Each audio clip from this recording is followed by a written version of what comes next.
Bonsoir à tous et à toutes. Pour aujourd'hui, voici le livre Le Petit Prince d'Antoine de Saint-Exupéry avec les aquarelles de son auteur.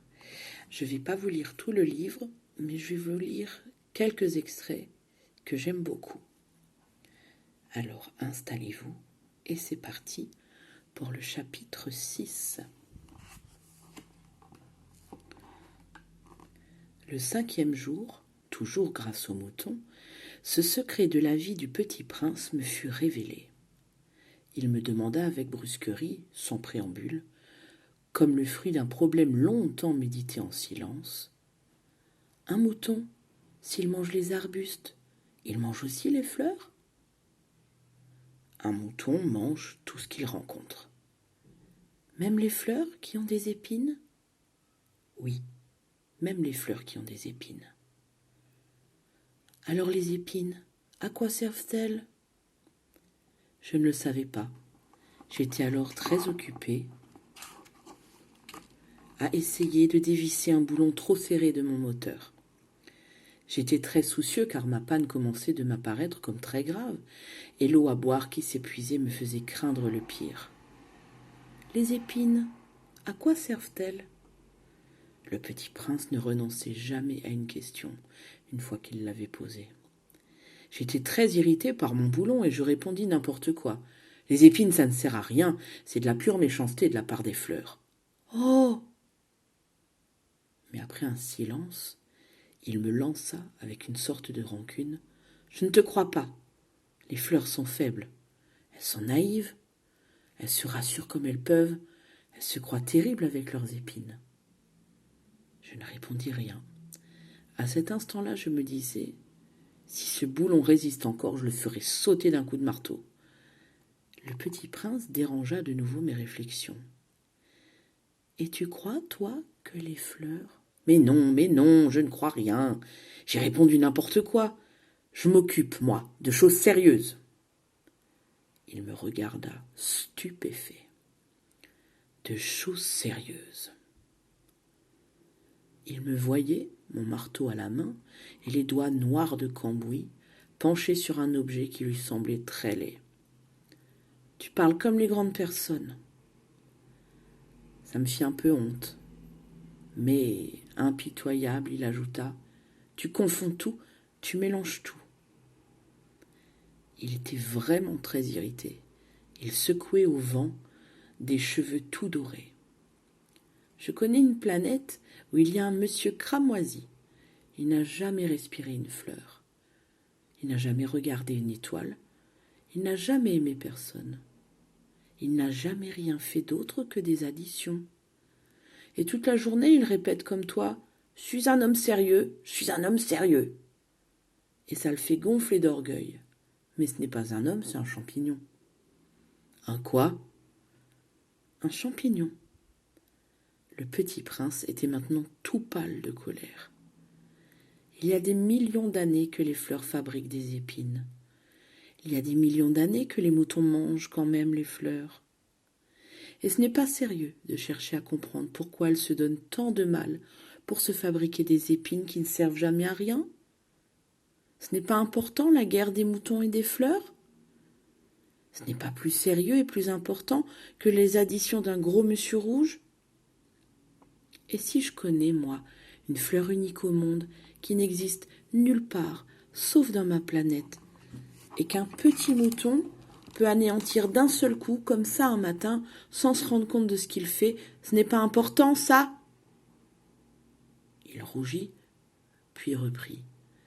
Si quelqu'un aime une fleur qui n'existe qu'à un exemplaire, dans les millions et les millions d'étoiles, ça suffit pour qu'il soit heureux quand il les regarde. Il se dit, ma fleur est là quelque part. Mais si le mouton mange la fleur, c'est pour lui comme si brusquement toutes les étoiles s'éteignaient, et ce n'est pas important, ça. Il ne put rien dire de plus. Il éclata brusquement en sanglots. La nuit était tombée. J'avais lâché mes outils. Je me moquais bien de mon marteau, de mon boulon, de la soif et de la mort. Il y avait sur une étoile, une planète, la mienne, la terre, un petit prince à consoler. Je le pris dans les bras, je le berçai, je lui disais « La fleur que tu aimes n'est pas en danger. Je lui dessinerai une muselière à ton mouton. Je te dessinerai une armure pour ta fleur. Je ne savais pas trop quoi dire. Je me sentais très maladroit. Je ne savais comment l'atteindre ou le rejoindre. C'est tellement mystérieux, le pays des larmes. J'appris bien vite à mieux connaître cette fleur.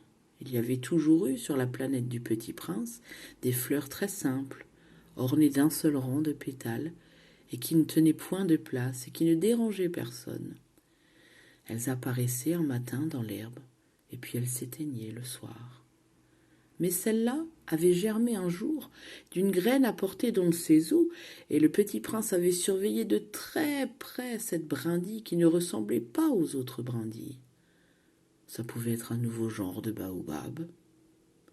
Mais l'arbuste cessa vite de croître et commença de préparer une fleur. Le Petit Prince, qui assistait à l'installation d'un bouton énorme, sentait bien qu'il en sortirait une apparition miraculeuse, mais la fleur n'en finissait pas de se préparer à être belle, à l'abri de sa chambre verte.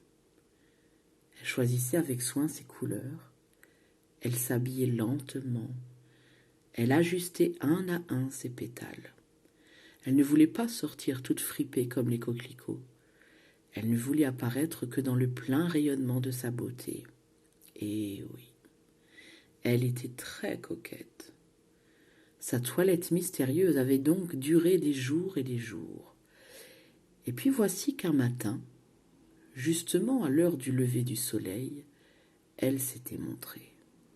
Et elle, qui avait travaillé avec tant de précision, dit en bâillant « Je me réveille à peine. Je vous demande pardon, je suis encore toute décoiffée. » Le Petit Prince alors n'eut pu contenir son admiration. « Que vous êtes belle, n'est-ce pas ?» répondit doucement la fleur. « Et je suis née en même temps que le soleil. » Le Petit Prince devina bien qu'elle n'était pas trop modeste, mais elle était si émouvante. « C'est l'heure, je crois, du petit déjeuner, » avait-elle bientôt ajouté. « Auriez-vous la bonté de penser à moi ?» Et le Petit Prince, tout confus, ayant été chercher un arrosoir d'eau fraîche, avait servi la fleur. Ainsi l'avait-elle bien vite tourmentée par sa vanité un peu ombrageuse. Un jour, par exemple, parlant de ses 4 épines, elle avait dit au Petit Prince « Ils peuvent venir, les tigres avec leurs griffes. »« Il n'y a pas de tigres sur ma planète, » avait objecté le Petit Prince. « Et puis les tigres ne mangent pas d'herbe. »« Je ne suis pas une herbe, » avait doucement répondu la fleur. « Pardonnez-moi, je ne crains rien des tigres, mais j'ai horreur des courants d'air. Vous n'auriez pas auparavant ? » Horreur des courants d'air, ce n'est pas de chance pour une plante, avait remarqué le Petit Prince. Cette fleur est bien compliquée. Le soir, vous me mettrez sous globe. Il fait très froid chez vous. C'est mal installé. Là d'où je viens, mais elle s'était interrompue. Elle était venue sous forme de graine. Elle n'avait rien pu connaître des autres mondes. Humiliée de s'être laissée surprendre à préparer un mensonge aussi naïf, elle avait toussé 2 ou 3 fois pour mettre le Petit Prince dans son tort. Ce paravent. J'allais le chercher, mais vous me parliez. Alors elle avait forcé sa toux pour lui infliger quand même des remords. Ainsi, le Petit Prince, malgré la bonne volonté de son amour, avait vite douté d'elle. Il avait pris au sérieux des mots sans importance et était devenu très malheureux. « J'aurais dû ne pas l'écouter, » me confia-t-il un jour. « Il ne faut jamais écouter les fleurs. Il faut les regarder et les respirer. La mienne embaumait ma planète, mais je ne savais pas m'en réjouir. Cette histoire de griffe qui m'avait tellement agacé eût dû m'attendrir. Il me confia encore. Je n'ai alors rien su comprendre. J'aurais dû la juger sur les actes et non sur les mots. Elle m'embaumait et m'éclairait. Je n'aurais jamais dû m'enfuir. J'aurais dû deviner sa tendresse derrière ses pauvres ruses. Les fleurs sont si contradictoires, mais j'étais trop jeune pour savoir l'aimer. Et voilà, c'était un petit extrait du Petit Prince. J'espère que ça vous a plu. À bientôt.